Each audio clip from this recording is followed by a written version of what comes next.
Hi everyone, my name is Will Joyner. If I were to discuss an example of a traumatic world event that is significant for the culture of a particular ethnic group that I'm familiar with, and how do I think memories and stories of this historical event still play out in the ethnic and cultural groups most affected by this traumatic event, I would have to say that the 9/11 terrorist attacks on the Twin Towers was the first event that came to mind, and two quotes from Montville that I want to use to illustrate my point are: traditional peace building or traditional peacemaking approaches, by and large, avoid the normative issues that nourish and drive the so-called intraceable ethnic and sectarian conflicts. The demands for justice by the warring sides are considered self-centered, emotional, and unconducive to the rational process of bargaining for advantage and the art of arranging trade-offs. But the toughest conflicts are those where one or usually both sides have suffered traumatic losses in the past as well as in recent times. And that came from page 318 of Montville's Reconciliation is Realpolitik. That quote struck a chord with me because I remember growing up in the post 9/11 era. I was born in 2001, in May of 2001, so I was only an infant when the events occurred. But I remember growing up and going to school and seeing people who practiced Islam get treated unfairly by my classmates, and that always bothered me. And one part of that quote that I really wanted to bring up again is: both the toughest conflicts are those where one or usually both sides have suffered traumatic losses in the past and in recent times. I think that obviously those who had family members working in the Twin Towers and were killed as a result of the terrorist attacks, they've suffered, as well as those killed in the wars that followed because of the terrorist attacks and the attempts to fight terrorism, whether they be American servicemen or people who died as a result of the war going on, civilians who were killed as a result of the fighting. I think that the suffering endured by both of those sides is something to always remember, and hopefully if we keep it in our mind that people have suffered and that we need to find ways of moving forward, I think we'll be making a step in the right direction. Another quote that came from Montville was: the people in the groups or nations in conflict are predictably and unavoidably emotional, irrational, and obsessed with issues of justice. They are victims, and they all display all of the symptoms of victimhood psychology. That came from page 318 of Montville's Reconciliation is Realpolitik. The victimhood psychology element of that quote, they are all victims and they all display the victim psychology. I think that is something to consider when we think about the wars that followed and the war on terror, to be specific. Obviously, the American people and lots of people worldwide suffered because of terrorism.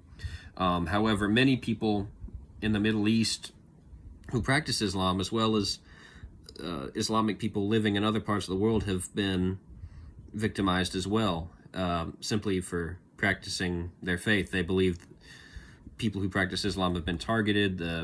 People believe that they're terrorists even when they're not. I remember growing up in a fairly conservative area, I would hear people talk about how you shouldn't trust Islamic people because of what happened on 9/11, and that's a foolish way of thinking. And I think that we need to keep that in mind moving forward, because lots of people have suffered, and we need to try to move forward and be as kind to everybody as we possibly can. What is a relic in my family that is sacred or meaningful? That would probably have to be the family Bible that my dad's currently in possession of. That's a very important relic for us because it, is something that gets passed down from generation to generation, and it's a big part of our faith and our identity.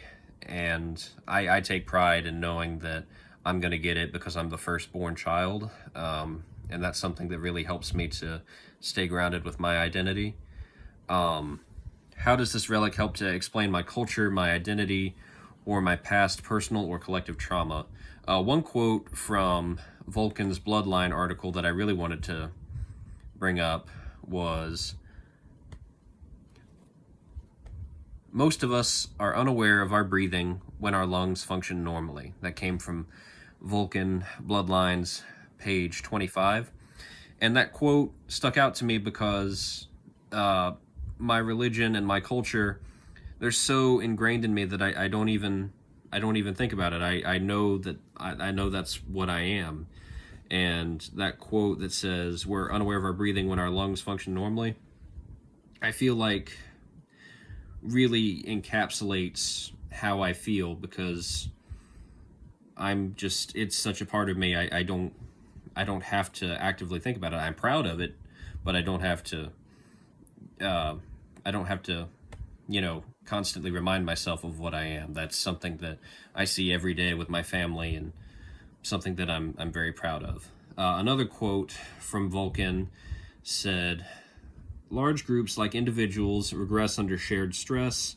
They fall back on primitive ways of behaving. They may see the environment as more dangerous than it is, while expecting others to be more powerful than they are." And that came from page 27 of his Bloodlines from Ethnic Pride to Ethnic Terrorism article.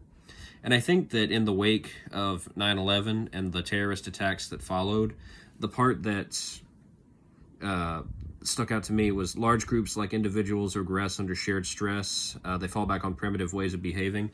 And I think the tribalism that followed the terrorist incidents was something that wasn't necessarily in our best interest to do. It prohibited, at least in the United States, it prohibited our government officials and other leaders from trying to consider other ways of resolving the resolving the conflict. They wanted to go straight to war, and I think that going back on that primitive way of behaving is not always a good thing, because we need to strive to do better. Obviously, we needed to hold those who were accountable for the terrorist attacks accountable, obviously, and we did with Osama bin Laden and those who were helping him. But I think we need to find better ways of resolving issues, and I hope that one day we can do that. So thank you for listening, and I wish everybody the best of luck in the rest of their semester.